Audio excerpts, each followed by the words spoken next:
ये आपको याद दिलाती है, क्या याद दिलाती है? याद दिलाती है कि ब्रह्मचर्य, गृहस्थ, वानप्रस्थ और सन्यास। जब वानप्रस्थ के उसमें आप आती हैं, बोला पहले 100 साल की अवस्था होती थी तो 25-25 साल को बांटा गया था। 25 साल ब्रह्मचर्य, 25 साल गृहस्थ और 25 साल वानप्रस्थ। जब वानप्रस्थ की अवस्था में आता था, मतलब वन की ओर प्रस्थान, तो 50 साल में फिर शुरू हो जाता था दांत टूटना, बाल झड़ना, आँख कमजोर होना, कान कम सुनाई देना। ये सारी चीजें सिग्नल था ये कि अब आप वन की ओर चलो। और 75 साल आते आते सारी इंद्रियां जवाब दे जाती थी। कान सुनाई नहीं पड़ता था, आंख से दिखाई नहीं पड़ता था। तो मनुष्य इतना चालाक है, इतना होशियार है, उसने सब चीज की तोड़ निकाल ली। आंख कमजोर हो गई तो चश्मा लगा लिया, लेंस लगा लिया, दिखाई नहीं पड़े, पता न लगे लोगों को। बाल सफेद हो गए तो रंग पोत लिया, काला कर लिया, डाई कर लिया। कान से सुनाई नहीं पड़ रहा है तो कान में मशीन लगा ली। दांत सब टूट गए तो आर्टिफिशियल नकली दांत लगा लिया, ओरिजिनल दिखने लगे। तो ये सारी चीजें व्यक्ति कर लेता है, उसके बावजूद उसकी शक्ल देखने से पता लग जाता है, आभास लग जाता है कि इसकी इतनी उम्र लगभग हो गई है। चेहरे पर वो उम्र झलकती है, आप कितना भी कुछ कर लो। अब किसी की एज 70 साल है तो चाहे कितना भी कुछ कर ले, उसके चेहरे से लगेगा कि भाई इसकी एज जो है इतनी है। वो 70 साल की जगह चाहे 50 लगे, चाहे 40 लगे, लेकिन ऐसा नहीं लगेगा कि 70 साल की उम्र वाला जो है व्यक्ति वो आपको 20 साल के दिखाई पड़े, ऐसा नहीं लगेगा। 20 साल की अवस्था में जो चेहरे पर जो आपके वो रहता है, उसका ग्लेस रहता है, जो चमक रहती है, जो उसके अंदर चेहरे पर ताज़ा मांस का वो रहता है, वो जो है पता लगता है कि उसकी उम्र लगभग 20 साल की है। तो क्षण क्षण में शरीर परिवर्तित होता है, आत्मा एज इट इज रहती है अंत तक, शुरू से लेके अंत तक एज इट इज रहती है, उसमें कोई परिवर्तन नहीं होता। और गुरु जी ने क्या बोला, आप ये फील करो, आई माई सेल्फ रियलाइज, क्या है, गॉडहुड, मैं वो ब्रह्म हूं, मैं वो आत्मा हूं। तो फिर शरीर के चेंज होने का आपके ऊपर असर नहीं होगा। क्यों नहीं होगा? क्योंकि मन से, मन के हारे हारे, मन के जीते जीत। आप मन से ये मान लिया कि मैं बड़ा बीमार हूं, मेरी सेहत खराब हो गई है, मन से आप फील कर लिया, हार गए, तो आपको फिर वैसा ही दिन भर की आपकी रूटीन हो जाएगी। और आपने ये माना नहीं। दादा भगवान क्या बोलते थे?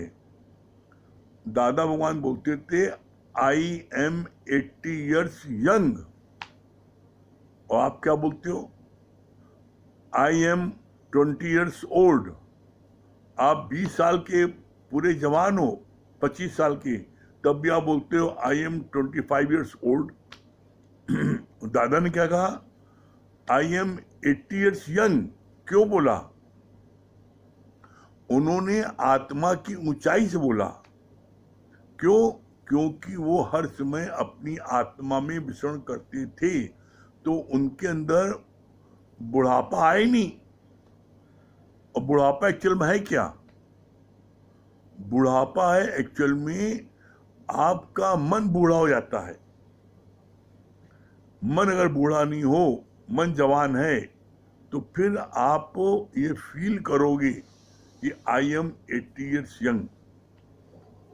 और ये चीज सिर्फ आप ज्ञान से फील कर सकते हो। इसका प्रमाण गुरु जी ने भी दिया। अभी गुरु जी ने क्या बोला, कहा कि गुरु का संग मतलब गुरु के वचनों का संग, गुरु की वाणी संग। तो घर में मेहरी भी आती है, मजदूरी भी आती है, काम वाले भी आते हैं, तो क्या वो ज्ञानी हो गए? बोला नहीं। जो ज्ञान प्राप्त करता है, जो गुरु के वचनों का संग करता है, जो गुरु के वचनों को लेता है, उसके लिए बात आई है। अब आप देखो कि आप गुरु के कितने वचनों को लेते हो, गुरु का कितनी देर आप जो है उनसे, गुरु का संग मतलब क्या होता है, इसके लिए गुरु जी ने बहुत अच्छी बात बोली थी। आप ये बात अपने जीवन में फील करो, क्या आप उसका उपयोग करते हो? क्या उपयोग?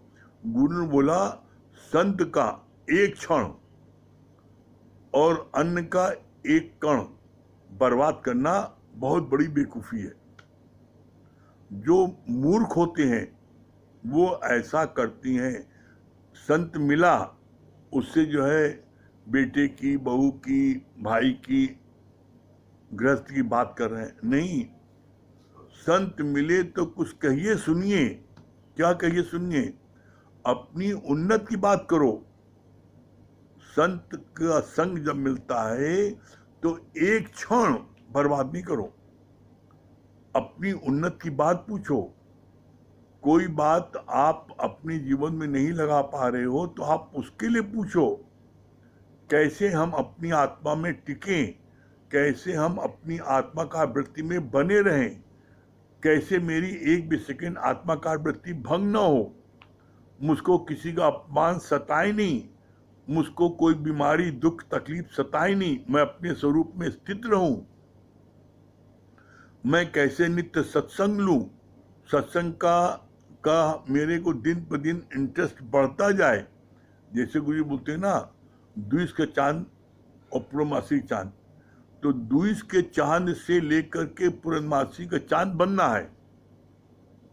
उसी तरीके से ज्ञान भी हमको लेकर के है, द्विज का थोड़ा सा एक कण लिया हमने गुरु से, और एक कण लेकर के हमको उसको जो है क्या है, उसको अंबार लगा देना है। अंबार कब लगेगा? जब आप अन्न का दाना बीज बोते हो तब अंबार लगता है ना। जब बीज आप खेत में बोते हो तब जो है अंबार लगता है अन्न का। इसी तरीके से ज्ञान का भी अंबार कब लगेगा? जब गुरु के ज्ञान को आप लोगे और उसको बांटोगे तो अंबार लगेगा। आप उसको ले जाकर के रख दिया तिजोरी में तो राख हो जाएगा, कोई फायदा नहीं होगा। तो आप ये देखो, क्या आप गुरु के ज्ञान को बांटते हो? और जब आप गुरु के ज्ञान को बांटोगे तो क्या गुरु जी ने बोला, कितनी अच्छी बात बोली, जो बांटन वाले को लगे मेहंदी का रंग, आपको ज्ञान अपने आप आपके अंदर में हो जाएगा। क्यों? जब आप ज्ञान बांटते हो तो सबसे पहले कौन सुनता है? ये मुख से वचन निकल रहा है तो सबसे नजदीक इसके कौन है? सबसे नजदीक इसके कान है। तो सबसे पहले कान सुनता है। तो ऐसे में आप जो बांटोगे वो लगेगा। आप ज्ञान बांटोगे, सबसे पहले आप ज्ञान लगेगा। आप अज्ञान की बात करोगे, माया की बात करोगे, मैं मेरी की बात करोगे, तो वो सबसे पहले ये सुनता है, उसमें रंग जाएगा। इसीलिए गुरु जी को ये बात बोलनी पड़ी, as the company so the colour. आप जैसी कंपनी करोगे वैसा कलर आपका हो जाएगा, मतलब वैसा आपका रंग हो जाएगा, वैसा आप रंग ढंग हो जाएगा, वैसा आपका चरित्र हो जाएगा। आप देखो, जो लोग गुंडे बदमाशों के साथ रहते हैं, आवारा लड़कों के साथ रहते हैं, तो कितना भी शरीफ लड़का हो, उनके साथ रहता है वो भी आवारा हो जाता है, उसके भी सारी आदतें खराब हो जाती हैं। और एक जो आवारा है उस शरीफ बच्चों के फंस गया तो वो जो है वो भी शरीफ बच जाता है। वो भी जो है उसको भी क्यों, क्योंकि उससे कोई व्यक्ति उसकी बात कर ही नहीं रहा है। तो अरे कैसे आप देखो, एक बकरी के झुंड में शेर का बच्चा फंस गया तो कुछ दिन के बाद में उस शेर का बच्चा भी अपने को बकरी का बच्चा समझने लगा। और जब शेर आया तो सारी बकरी भागी डर के मारे कांपती हुई, तो वही भागा, शेर का बच्चा ही भागा। तो उसने जो है, शेर ने पकड़ा उसको, कांपने लगा बकरी। अरे कहा तू मेरी जात का है, तू क्यों डर रहा है? तो गधे ने छोड़ दिए। अरे कहा चल तुझे दिखाता हूं। ले जाके नदी में उसकी शक्ल दिखाई। कहा देख तेरे मेरे में क्या फर्क है, तू क्यों डर रहा है, क्यों भाग रहा है? वो इसलिए भाग रहा था क्योंकि बकरियों का संग उसने कुछ दिन किया तो वो अपने को बकरी समझने लगा, और जैसे बकरियां डरपोक होती हैं वो भी डरने लगा। जब शेर ने उसको दिखाया, उसका रूप दिखाया कि तेरा मेरा एक रूप है, कोई फर्क नहीं है, और जैसे मैं गर्जना करता हूं वैसे तुम भी गर्जना कर सकती हो, उसको सिखाया। और उसने कहा गर्जना करो मेरी तरह। जब उसने गर्जना किया तो उस बच्चे ने भी, शेर के बच्चे ने गर्जना किया तो सारी बकरियां और तेज भागी। तो इसका सिद्धांत क्या है? इसका सिद्धांत है इसी तरीके से जब तक हम माँ बाप के साथ रहे, माए वालों के साथ रहे, दुनिया वालों के साथ रहे, तो हम अपने को बकरी समझते रहे, अपने को जी समझते रहे, अपने को हम फलाने के बेटा समझते रहे, फलाने का पति समझते रहे, फलाने का भाई समझते रहे, फलाने के देवर समझते रहे, अपनी समझते रहे। जब जीवन में गुरु मिला तो उसने हमको ओम शिवम की गर्जना की। अरे तू कौन है, तेरा मेरा एक रूप, मेरे तुम्हारे कोई अलग फर्क है? बताओ। भगवान कृष्ण में देखो तुम्हारे क्या फर्क है, राम में देखो तुम्हारे क्या फर्क है, गुरु नानक में देखो तुम्हारे क्या फर्क है। देखो सब में कबीर, गुरु नानक, कृष्ण, राम, विवेकानंद, बुद्ध, सबकी शकल एक है। तो कहा देख तेरी शकल कैसी है, तेरी भी शकल वैसी है ना, दिखाया उसको नदी में, उसके रूप को दिखाया, देख तेरी मेरी शकल एक है। हाँ एक है। और फिर उसके बाद में जैसे शेर ने अपने बच्चे से कहा कि शेर की गर्जना करो, उसी तरीके से गुरु यहाँ पर रोज हमको ओम का जाप कराता है, हमको रोज जो है कहता है बोलो मैं ब्रह्म हूं, मैं ब्रह्म हूं, बोलो रोज। रोज शेर की गर्जना कराता है, रोज बोलता है मैं वो सत्य स्वरूप आत्मा हूं, मैं वो ब्रह्म हूं, रोज बोलो। तो ऐसा आप जब बोलते हो तो आपके अंदर वो ताकत आती है। ऐसा आप जब बोलते हो तो आपके अंदर वो ताकत आती है। जब ऐसा आप बोलते हो तो आपके अंदर में वो ताकत आती है। तो वो ताकत यहाँ गुरु हमको पैदा करता है, और वो हर कोई पैदा कर सकता है, हर कोई पैदा कर सकता है। सूना सकना कोई नहीं, हर के अंदर लाल, और मूर्ख गण खोले नहीं कर्मी भय कंगाल। कोई सुना सकना नहीं, हर के अंदर लाल है, सिर्फ आपको प्रकट करना है। आप कर सकते हो, ऐसा आप जानो, निश्चित कर सकते हो। ठीक है? नहीं इतनी पहले हमने आपसे कहा था, ध्यान दिया नहीं पहले आपने। विश्वकर्मा जी किसी को लगाइए, उनसे पूछिए। हाँ विश्वकर्मा जी, विश्वकर्मा जी क्या बोल रहे हैं, क्या बता रहे हैं? आपसे कई दिन की बात, हरिओम। हाँ आपसे कई दिन से बात नहीं, आपसे बात करने का मन हो रहा था, हैं? आप इतना अच्छा बता रहे, क्या सुना आपने? बहुत बढ़िया आपने बताया कि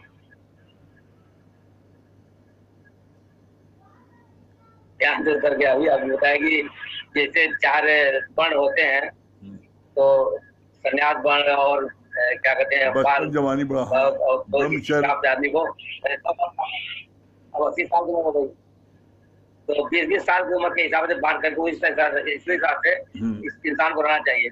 हाँ हाँ, मीना गुप्ता जी। हाँ भैया, हरिओम। हरिओम हरिओम हरिओम जी, क्या बता रही हैं? हाँ, बहुत अच्छा लगा आप बताएं कि शरीर परिवर्तनशील होता है। मैं आत्मा हूँ और मैं 68 इयर्स ओल्ड यंग हूँ। हाँ, दादा भगवान ने महसूस बोला कर ना। रही हूँ। बहुत ध्यान से आप सुनते हैं भैया। बहुत अच्छी बात है। और कहिए तो भजन सुनाए हैं? हाँ, सुना दी 2 लाइन। अब ये जैसे भजन समाप्त हो, ब्रेक के लिए मिल लीजिएगा फिर से। हाँ, सुनाइए 1 लाइन। दुनिया में ऐसा कहाँ सबके साथ गुरु है। अरे भूल गए इस समय। कोई बात नहीं। नहीं, 1 मिनट क्या। चलिए, ब्रेक हो जाए। दुनिया में ऐसा कहाँ सबका नसीब है, कोई कोई अपने गुरु के करीब है। दुनिया में ऐसा कहाँ सबका नसीब है, लाख बिछाए कोई राहों में कांटे, प्रीत बिछा दी जाए राहों में तारे। प्रीत दीवानी की कहानी भी अजीब है, दुनिया में ऐसा कहाँ सबका नसीब है। बहुत सुंदर, बहुत बढ़िया। चलिए, ब्रेक के बाद फिर मिलते हैं। बहुत अच्छी बात, बस। बहुत अच्छा, वेरी गुड।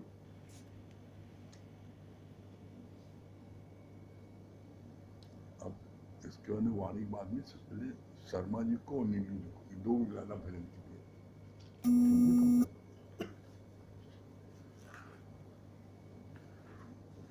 देखिए कौन को मिला जवाब। हाँ, भूमि रानी होगी। Very good.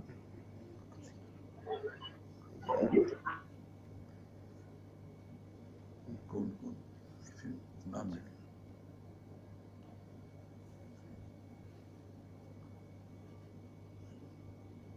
हाँ, जगदीश भाई भी आ गए। वेरी गुड, बहुत बढ़िया। चलिए, पवन भैया आ गए, प्रदीप भैया आ गए हैं, प्रिया अग्रवाल भी आ गई हैं, इटावा से राहुल भैया जुड़ गए हैं, संजय किशोर भैया आ गए हैं, श्याम जी गुप्ता जी आ गए हैं,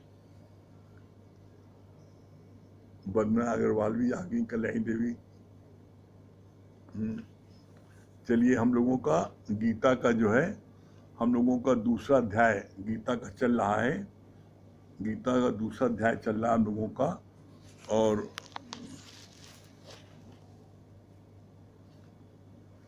हम लोगों का कल जो पढ़ा गया था उसको एक बार फिर से पढ़ देते हैं।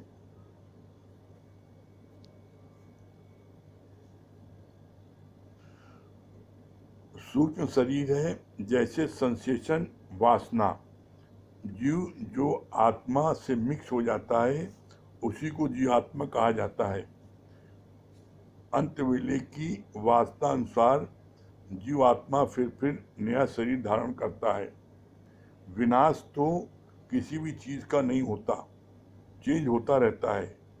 जीव स्वयं ही बोलता है कि ये मेरी प्रारब्ध है, मैं भोग रहा हूं। कल यहां तक हो गया था, कल यहां तक हुआ था। उसके आगे आज गीता का दूसरा अध्याय है। इसके आगे क्या बोला आज? ज्ञान समझने के बाद कोई भी दुख संताप नहीं करता। जितना जितना देह से अलग होते हैं उतना ही दुख तकलीफों से उपराम होते जाते हैं। एनेस्थेसिया देने से जब बेहोशी छा जाती है तो डॉक्टर बड़े से बड़ा ऑपरेशन कर लेता है। क्या सिद्धांत बताया? अच्छे से समझो आप क्या बोला है। ज्ञान समझने के बाद कोई भी दुख संताप नहीं करता। जितना जितना देह से अलग होते हैं उतना ही दुख तकलीफों से उपराम होते जाते हैं। ये क्यों बोला? ज्ञान क्या है? ज्ञान समझने के बाद कोई दुख संताप क्यों नहीं लगता? ज्ञान क्या है? मैं ब्रह्म ये सबसे बड़ा जाप है और मैं जीव सबसे बड़ा पाप है। ज्ञान सिर्फ एक शब्द, मैं ब्रह्म हूं, मैं आत्मा हूं। और आत्मा की तुलना किससे की गई है? आकाश से। आप जब आकाशवत हो गए, आत्माकार हो गए, तो क्या आकाश को कोई चीज छू सकती है? क्या लाइन आती है? Nothing can touch sky. आकाश को कोई चीज छू ही नहीं सकती। तो जब आप आत्माकार हो गए तो आपको कोई बात छू ही नहीं सकती, लग ही नहीं सकती। बात किसको लगती है? देह में सब विकार होते हैं और गुरु देह से ही दूर करता है। हमें किसी के कोई शब्द, कोई तकलीफ, कोई दुख, किसी प्रकार की कोई भी बात लगती है कब? जब हम देह में होते हैं, अपनी आत्मा में नहीं होते। कितनी अच्छी बात नीचे बोली। डॉक्टर जब एनेस्थीसिया दे देता है, बेहोशी की दवा दे देता है, तो डॉक्टर चीड़ फाड़ पूरे बदन करता है, ऑपरेशन करता है, काटता है बदन को, कुछ नहीं पता लगता। तो एक आप सोचो, कल्पना करो, एक एनेस्थीसिया बेहोशी की दवा देने पर शरीर में डॉक्टर चीर फाड़ करता है और उस जीव को कुछ पता नहीं लगता, कुछ नहीं पता लगता, चाहे जितनी चीर फाड़ कर दे। तो क्या जब तुम एनेस्थीसिया का ये रूप है और जब तुम जो है परमात्मा रूप हो जाओगे तो क्या तुम्हें कुछ ही लगेगी? अरे आत्माकार को, जो आत्माकार हो जाता है उसको कोई भी बात छू नहीं सकती। जैसे आप चाहे रॉकेट छोड़ो, चाहे बम छोड़ो, चाहे गोली छोड़ो, कुछ भी छोड़ो, आकाश को कोई चीज नहीं छू पाती। आकाश में खाली जगह। तो जब आप आत्माकार हो गए तो आपको कोई बात दुनिया की नहीं लग सकती, कोई दुख सुख। इसीलिए क्या बोला गया है? आत्माकार की स्थिति कैसी होती है? बोला स्थित प्रज्ञ के लक्षण गीता के दूसरे अध्याय में दिया है। स्थित प्रज्ञ के लक्षण में जो सुख में, दुख में, मान में, अपमान में, लाभ में, हानि में, जीवन में, मरण में, यश में, अपयश में, सारी परिस्थिति में सम रहे, वो हुआ आत्मा का वृत्तिमाना, वो स्थित प्रज्ञ के लक्षण में। तो आप देखो कि जीवन में कैसी भी कोई बात आती है, और ये बातें तो आएंगी। जैसे रात होती है, किसी के रोके रुकाया अंधेरा, अब दिन था, रात हो गई, कोई रात को रोक के दिखाए? अब रात कितनी भी गमगीन हो, रात कितनी भी भयानक हो, सुबह तो होगी, सुबह कोई नहीं रोक सकता। सूर्य निकलेगा, प्रातः होगी। तो ये तो जीवन का इसमें है ही ये कि आपके कभी जो रात होगा, कभी दिन होगा, कभी सुख होगा, कभी दुख होगा, कभी जन्म उत्सव मनाया जाएगा, कभी मृत्यु का शोक मनाओगे। अगर बच्चे के जन्म का उत्सव मनाते हो, खुशी मनाते हो, तो मृत्यु का तुम्हें दुख भी मनाना पड़ेगा। ज्ञानी के घर सदा आनंद, ज्ञानी के घर जो है सदा आनंद रहता है। उसके वहाँ जो है कभी भी कोई भी उसको वहाँ किसी प्रकार का कोई दुख नहीं होता। ज्ञानी के घर सदा आनंद, उसको वहाँ बोलते हैं ज्ञानी के घर सदा दिवाली होली। क्यों? क्योंकि ज्ञानी हर समय अपनी आत्मा में रहता है, जिसके कारण ज्ञानी के घर सदा आनंद रहता है। और वो ज्ञानी आप स्वयं हो।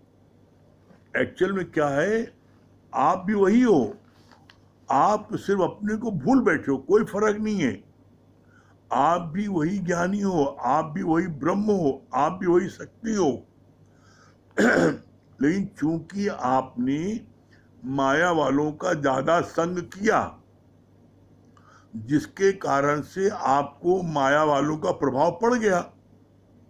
आपने गुरु का संग कम किया, गुरु के वचनों का संग किया, सत्संग कम लिया, तो आपको ऊपर जो है ज्ञान का असर कम हुआ।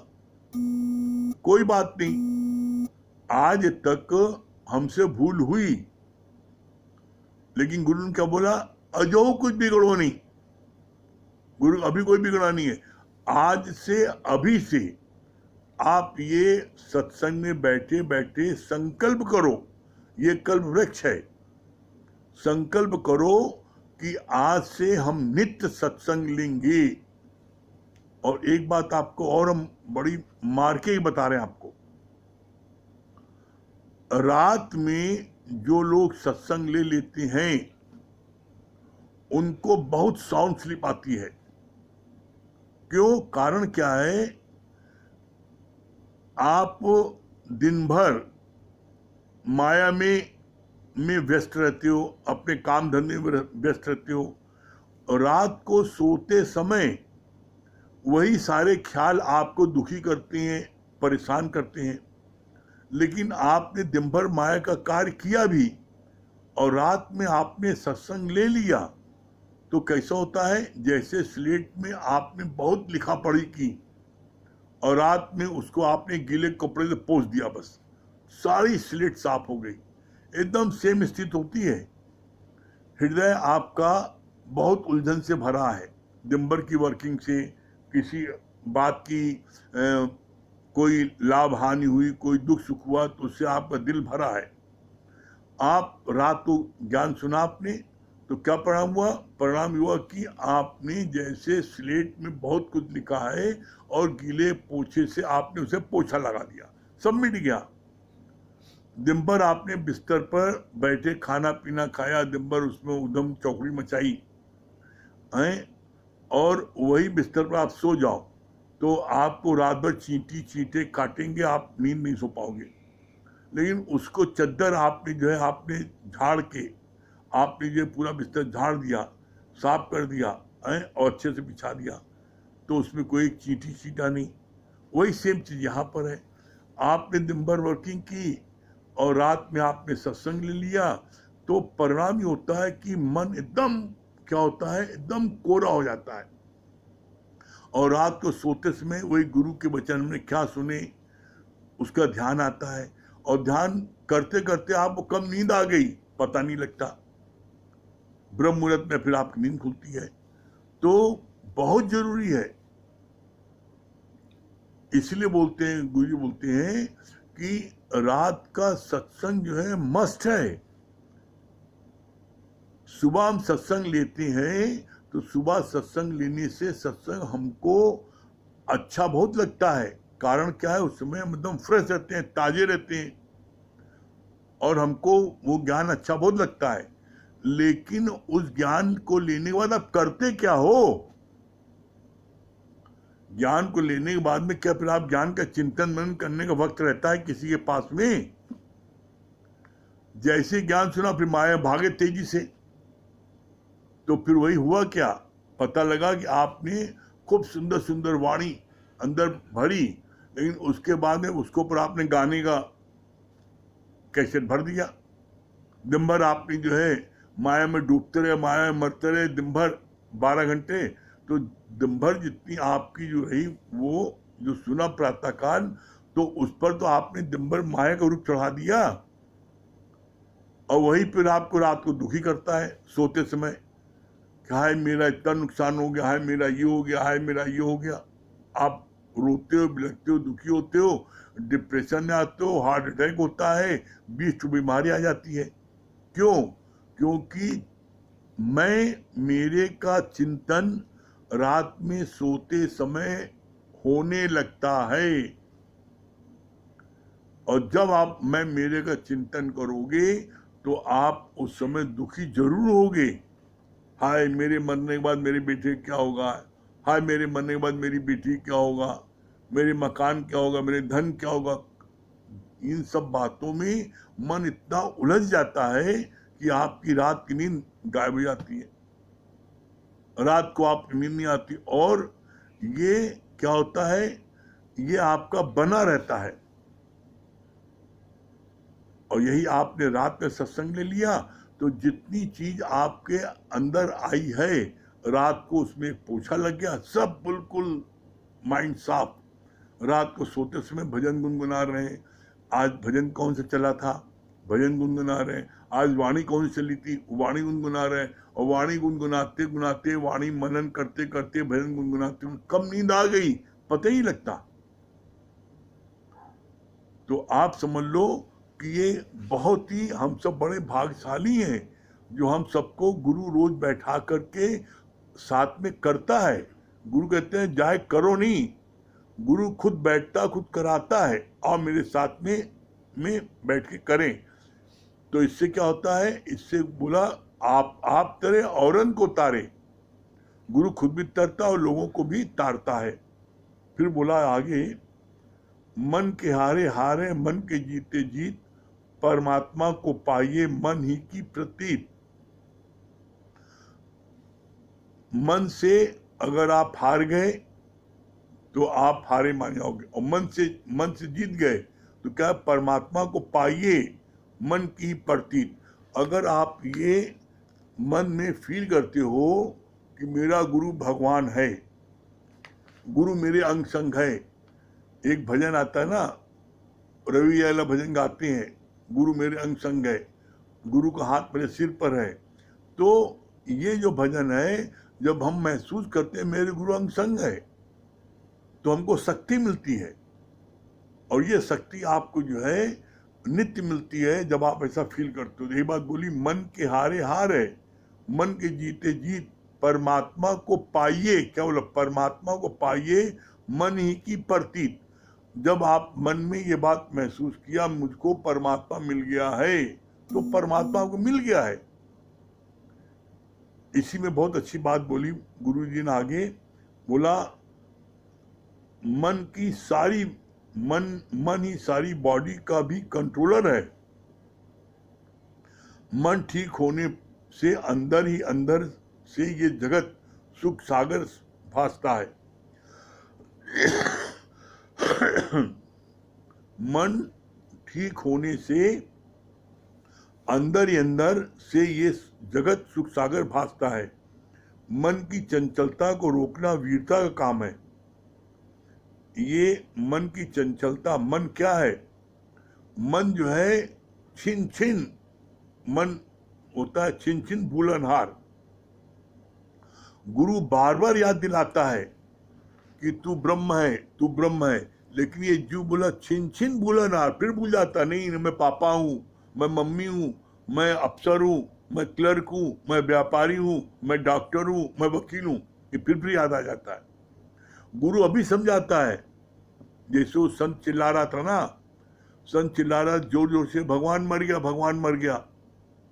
तो डॉक्टर जा रहा था उधर से, उसने कहा शायद पागल हो गया, इसको दवा दे दे। पूछा क्या बात है, क्या बात है? कहा आप कौन है?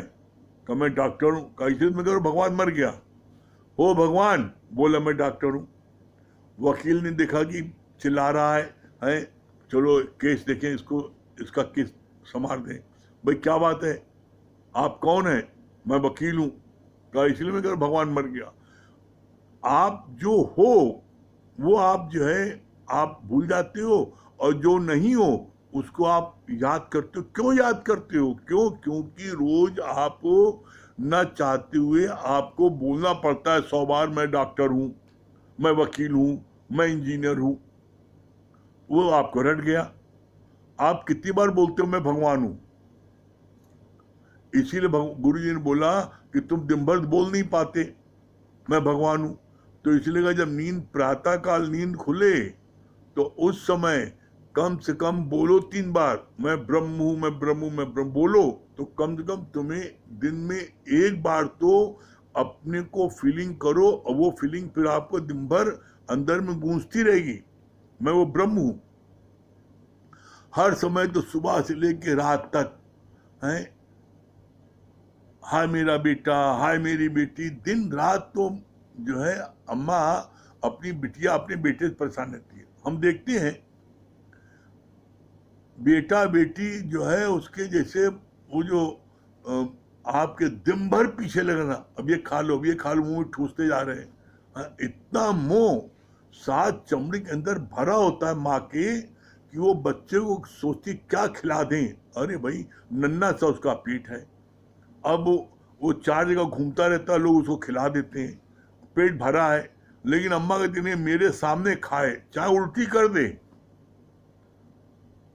तो मोह में व्यक्ति इतना अंधा हो जाता है कि ये भूल जाता है कि उसका पेट नन्ना सा है और उसको जो जबरदस्ती खिलाते हैं। परिणाम क्या होता है, हम देखते हैं कि बच्चे उल्टी कर देते हैं।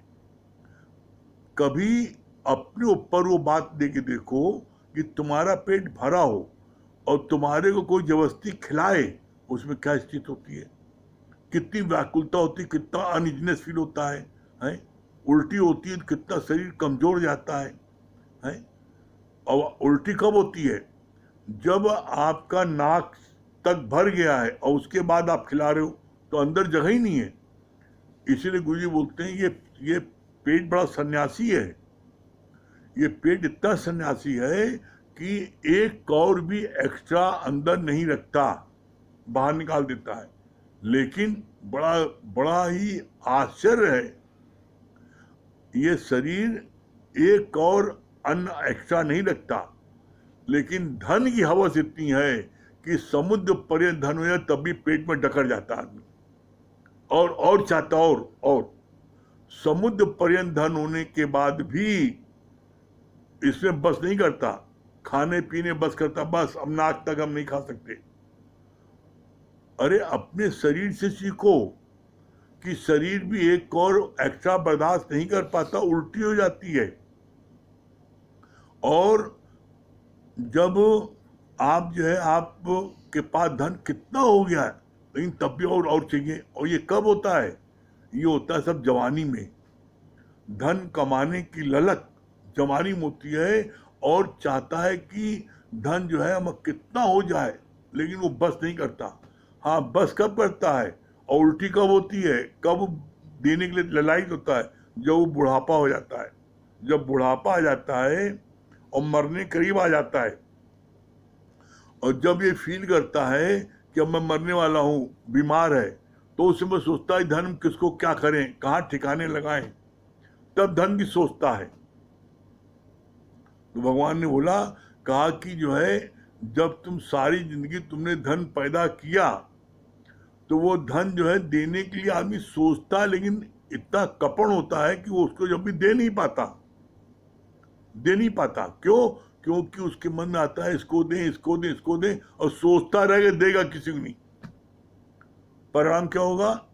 परिणाम ये होता है कि अंत बेले में उसकी वासना धन में जाती है कि मैंने इतनी अपार संपत्ति इकट्ठा की है और इस संपत्ति क्या होगा।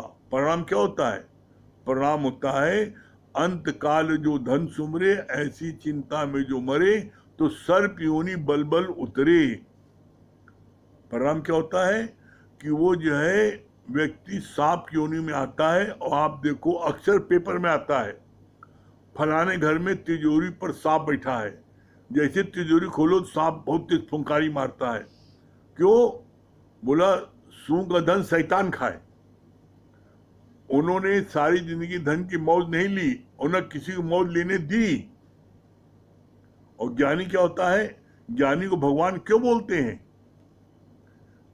इसलिए बोलते हैं क्योंकि ज्ञानी जो है जीते जी सब लुटाता है, जीते जी लुटाता है। कैसे? बोला जो अपने तन का, मन का, धन का दूजों को जो दे दान, वो सच्चा इंसान, वो धरती का भगवान। आप अपने मन से पूछो, क्या आपने ने धन का सदुपयोग किया है? धन का आपने जो है प्रेमियों को खिलाया पिलाया है, उनकी मदद की है? धन का आपने जो है सत्संग में कहीं इस्तेमाल किया है? सत्संग के कार्य में कभी आपने खर्च किया है? किसी जरूरतमंद को आपने दिया है? आपने पूछो। और अगर ऐसा नहीं किया तो अंत वेले में फिर वही धन में ध्यान जाएगा। जितना ज्यादा आप देख लो, जिसके घर में जितना अधिक धन आदमी छोड़ जाता है उतना अधिक उसके घर में लड़ाई झगड़ा बवाल होता है। क्यों? बाप की प्रॉपर्टी, बाप के धन को लेने के लिए सब बेटे लड़ाई करते हैं, हमें मिले हमें मिले, लेकिन माँ को रखने के लिए कोई तैयार नहीं होता। तो यहाँ पर गुरु ने सारी बातों से सचेत कर दिया है कि अपनी प्रीति भगवान में रखो। क्यों? सुत दारा और लक्ष्मी तो पापी को भी होए, और संत समागम हरि कथा तुलसी दुर्लभ दोए। संतों का संग और हरि की कथा, ये दो चीज बड़ी दुर्लभ है। और सुत दारा और लक्ष्मी, बेटा, स्त्री और धन, ये तो पापी को, चोर डकैत लुटेरे बदमाशों माफिया सबके पास है। अच्छी से अच्छी लड़की, खूबसूरत से खूबसूरत लड़की धन देकर के गरीब कन्या उठा लाते हैं, धन लूट मार कर लेते हैं, बेटा बेटी पैदा कर लेते हैं। तो शुद्ध दारा और लक्ष्मी पापी को भी होए, और संत समागम हरि कथा तुलसी दुर्लभ दोए। ये दो चीजें जो है, संतों का संग और भगवान की कथा, ये बड़ी दुर्लभ है। हम सब इस धरती के सबसे भाग्यशाली हैं जो हम सबको रोज नित्य हरि की कथा मिलती है सुनने को। हम सबसे ज्यादा भाग्यशाली दुनिया में कोई नहीं है। अपने को ऐसा भाग्यशाली सहराओ, मानो कि हमसे ज्यादा कोई भाग्यशाली नहीं है, और गुरु के, परमात्मा के शुक्राने में डूब जाओ। जितना डूबोगे उतना आपको आनंद की प्राप्त होगी। शर्मा जी। हाँ शर्मा जी, क्या बोल रहे हैं? त्रिलोकीनाथ शर्मा जी। हाँ शर्मा जी, हाँ आज तो आप बिल्कुल बहुत अच्छे लग रहे हैं। क्या बोल रहे हैं? आपकी आवाज नहीं आ रही है, आवाज नहीं आ रही, अनम्यूट करिए।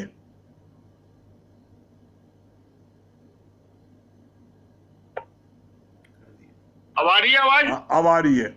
हाँ अब आपकी आवाज भी आ रही है, और आप बहुत अच्छे लग भी रहे हैं, बड़े स्मार्ट लग रहे हैं बनियान पहन के। क्या ये आपकी बदौलत जो भी प्रॉब्लम थी आपसे बात हुई। हाँ। और बात होने के बाद हम घर पे आए। हाँ। और हमने कह दिया कि भाई होम मिनिस्ट्री से बिगाड़नी नहीं है। हाँ। और शाम को 5 बजे एक गिलास ठंडा पानी हाँ। और चाय बना के दी। हाँ। चाय पिलाई और परमिशन ली, हमने अर्जी लगा दी। हाँ। और परमिशन हमको मिल गई। हाँ हमने तो हम आपके सामने हैं। हाँ, होम मिनिस्ट्री बिगाड़ नहीं करना है ना बिल्कुल नहीं जी, अब आपने कह दिया तो नहीं करनी है। हाँ बिल्कुल नहीं करना है। और होम मिनिस्ट्री खुश रहेगी तो घर जो है स्वर्ग रहेगा। हाँ जी बिल्कुल सही बात है। हाँ चलिए भजन सुनाइए। भूलो ना भूलो ना भूलो ना, प्रभु याद रहे, गुरु याद रहे। भूलो ना भूलो ना भूलो ना, प्रभु याद रहे, गुरु याद रहे। सुख में रहे या दुख में, कैसा भी हाल होवे, चाहे घर में हो गरीबी, चाहे माल माल होवे। भूलो ना भूलो ना भूलो ना, प्रभु याद रहे, गुरु याद रहे। रहते नहीं हमेशा दिन एक से किसी के, दोनों तरह कैसे जीना दिन चार जिंदगी के, भूलो ना भूलो ना भूलो ना, प्रभु याद रहे गुरु याद रहे, मिटते हैं दुख सारे भगवान की कृपा से, मुश्किल आसान होवे उस देव की दया से, भूलो ना भूलो ना भूलो ना,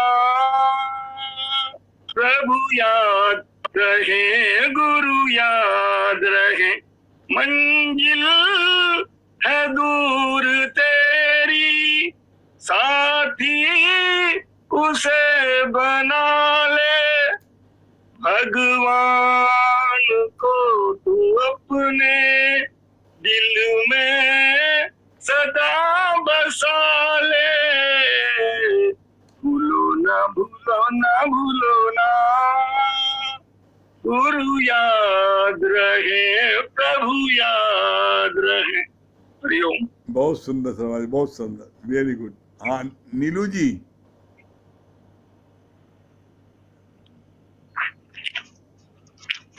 हेलो, हरिओम गुरुजी। हरिओम। आपको पहले कोटि कोटि प्रणाम। सच बात है, हम लोग इतने भाग्यशाली, इतनी छत्र छाया में बैठे, इतनी ठंडक महसूस होती है। गुरुजी हम महसूस करते वास्तव में जितना माया के संग में करो तो अपनी शक्ति घटती है, और जितना आपके संपर्क में रहते हैं तो लगता है जैसे अंगीठी में हो और कोयला अपने आप प्रज्वलित हो रहा, लेकिन हमारी उसमें खुद की शक्ति नहीं है। जब आपके संपर्क में रहते हैं तो बस हम लोग वास्तव में बहुत भाग्यशाली है, और इतना ज्ञान भर भर के आप दे रहे हैं हर पल। और हम ही नहीं, हर एक सत्संगी प्रेमी अपने जीवन में इतना चेंजेस महसूस कर रहा है। जो जन्मों से बात अपने मन के अंदर दबी पड़ी थी, उसी से दुखी हो रहे, उसी से सुखी हो रहे, आज हर पल शुक्राना, हर पल आपका शुक्राना। तो वास्तव में शब्द बहुत छोटे हैं और आपकी महिमा अपरंपार है। बस हम आपके संपर्क में रहे, अपने शरण में लिए रहिएगा गुरुजी। मन बड़ा खुराफाती है हमारा भी। चलिए भजन सुना दीजिए। जी गुरुजी।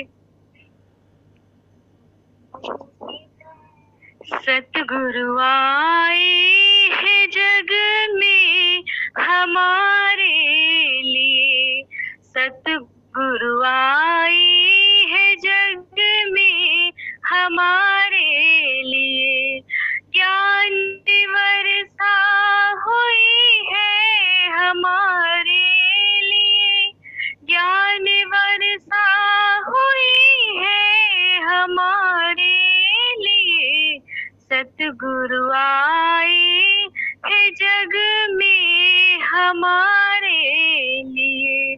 देखने में गुरु अपना साकार है, देखने में गुरु अपना साकार है, पर ये सच है यही वो निराकार है, पर ये सच है यही वो निराकार है। डूबतों को उबारे जो भव पार से, डूबतों को उबारे जो भव पार से, और कहते भला किस को अवतार है, सतगुरु आए है जग में हमारे लिए, सतगुरु आए है जग में हमारे लिए, ज्ञान वर्षा हुई है हमारे लिए, ज्ञान वर्षा हुई है हमारे लिए, सतगुरु आए है जग में हमारे लिए। सच के पथ से तो रहते थे अनजान हम, सच के पथ से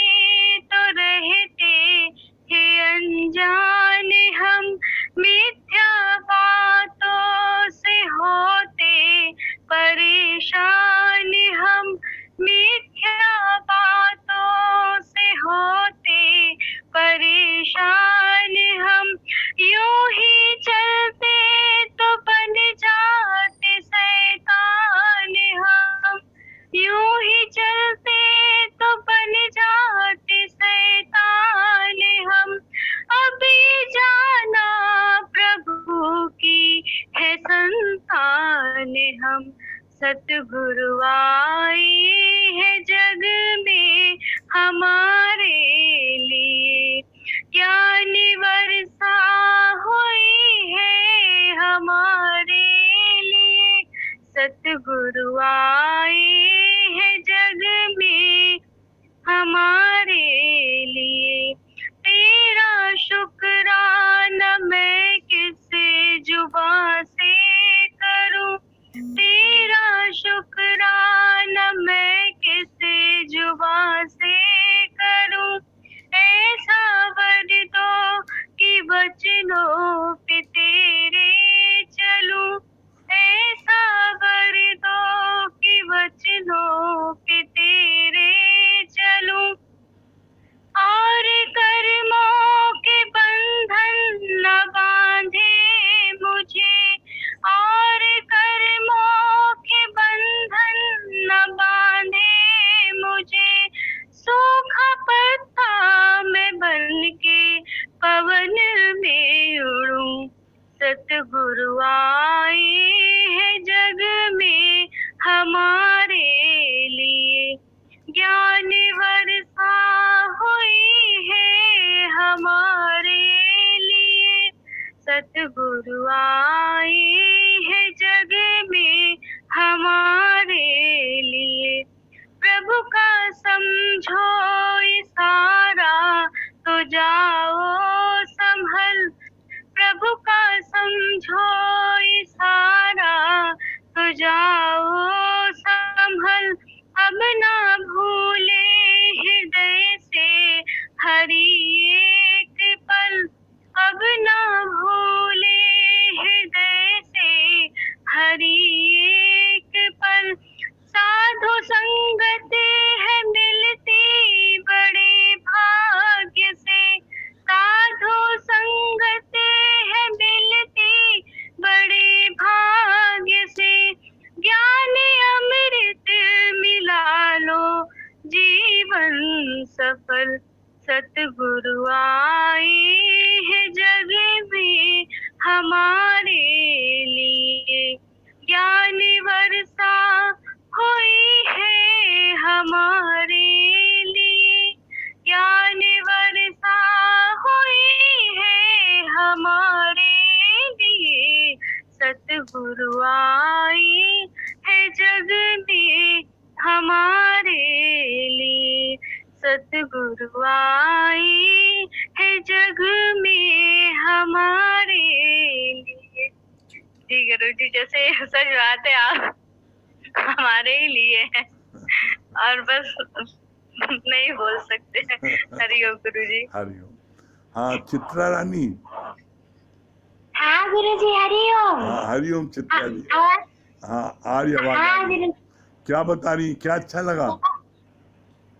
बहुत अच्छा लगा कि as the company so the colour, जिस कंपनी का हम संग करेंगे उसी तरह हमारे ऊपर रंग चढ़ जाएगा। जैसे वो शेर का बच्चा था, बकरी के झुंड में था तो बकरी की तरह हो गया था। जब शेर मिला तो उसको उसका शक्ल दिखाया तो हमारी जात का हो तो गर्जना किया। इसी प्रकार जब हमारे जीवन में गुरु आते हैं वो हमको शिवोहम की गर्जना करवाते हैं, बोलते हैं कि तू सत्य स्वरूप आत्मा है, वो अपने आत्माकार में आ, तभी तेरी उन्नति होगी। सच बात है, हम लोग बड़े भाग्यशाली जैसे सच्चे गुरु मिले हैं जो हमको अपने आत्मा का पहचान कराते हैं, अपने स्वरूप का। बहुत शुक्राने गुरु जी आपके, जरूर हम सबको याद करते हैं। और नरेंद्र भाई क्या बोल रहे हैं? नरेंद्र भैया हरिओम हरिओम। हरिओम क्या बोल रहे हैं, क्या बता रहे हैं, क्या बता रहे हैं? हरिओम हरिओम हरिओम क्या बता रहे हैं? बहुत अच्छा आपने बताया कि जो है यंग वही बोलेगा जो अपनी आत्मा में विचरण करेगा। जैसे दादा भगवान अपने आप को ओल्ड नहीं यंग तो बोलते थे। हाँ। यंग वही बोलेगा जो आत्मा में विचरण करेगा। हाँ बहुत अच्छा। और दूसरी बात ये अच्छी लगी, हाँ दूसरी बात ये अच्छी लगी कि जो गुरु कई प्रकार के 4 प्रकार के बताए हैं, उसमें कोई गुरु हमारा विष नहीं निकाल सकता, मतलब कोई विकार नहीं निकाल सकता। हमारा जो है रंगी गुरु भी जो है हमारा जो है विकार निकाल सकता है। आप आप समान बना सकता है। और भैया क्या बोल रहे हैं भैया पीछे? हाँ भैया क्या बता रहे गुरुजी हैं? हरिओम। हरिओम क्या बोल रहे हैं भैया? गुरुजी बहुत अच्छा हाथ बदल लीजिए, चाहे आँख में वो लगा लेंस लगा लीजिए, चाहे कान मशीन लगा लीजिए, हाँ। चाहे जितना रंग पोत लीजिए, लेकिन उम्र हरारत तक पता चलेगा। क्षण क्षण बदल रहा है ना। बहुत हाँ, अच्छा, बिल्कुल। Very good. चलिए ओम को जाप कर लें भैया, ओम को जाप कर लीजिए।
सभी प्रेमियों को हरिओम।